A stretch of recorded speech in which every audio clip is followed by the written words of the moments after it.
hitched to the fading star of a disposable periodical. And of course, the elephant in the room was the English. In its early days, US copyright law was non-existent and didn't recognize anyone else's. Publishers were free to take the talents of Dickens, Trollope, and anyone else and freely print it without permission or coin. Competing against that gave you a decided disadvantage. Within these stories, you will also find very occasional examples of historical prejudice. A few words here and there which in today's world some may find inappropriate or even offensive. It is not our intention to make anyone feel uncomfortable, but to show that the world, in order to change, must reconcile itself to the actual truth, rather than put it out of sight. Context is everything, both to understand and to illuminate the path forward. The author's words are set. Our reaction to them encourages our change. Within this melting pot of styles, genres and wordplay, one fact stands out. The American short story literary tradition has a strong, vibrant, and almost inclusive history, if you know where to look, which is here. Speed by Sinclair Lewis. At 2 a.m. on Main Street of a Nebraska prairie town that ought to have been asleep since 10, a crowd was packed under a lone arc light, chattering, laughing, and every moment peering down the dim street to westward. Out in the road were 2 new automobile tires and cans of gasoline, oil, water.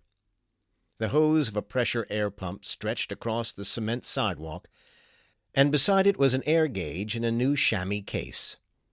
Across the street a restaurant was glaring with unshaded electric lights, and a fluffy-haired, pert-nosed girl alternately ran to the window and returned to look after the food she was keeping warm.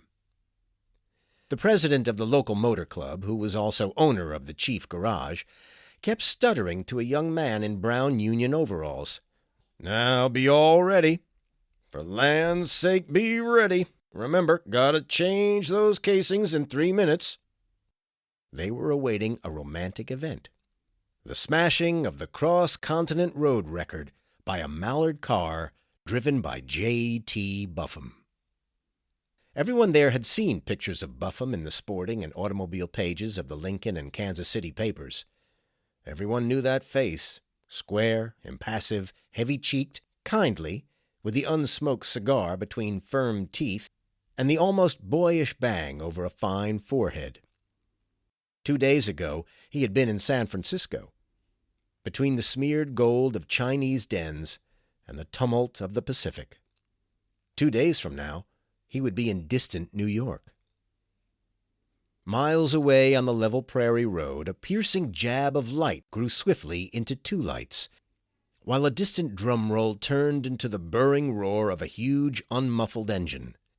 The devouring thing burst into town, came fulminating down on them, stopped with a clashing jerk. The crowd saw the leather-hooded man at the mighty steering wheel nod to them, grinning, human, companionable. The great Buffum.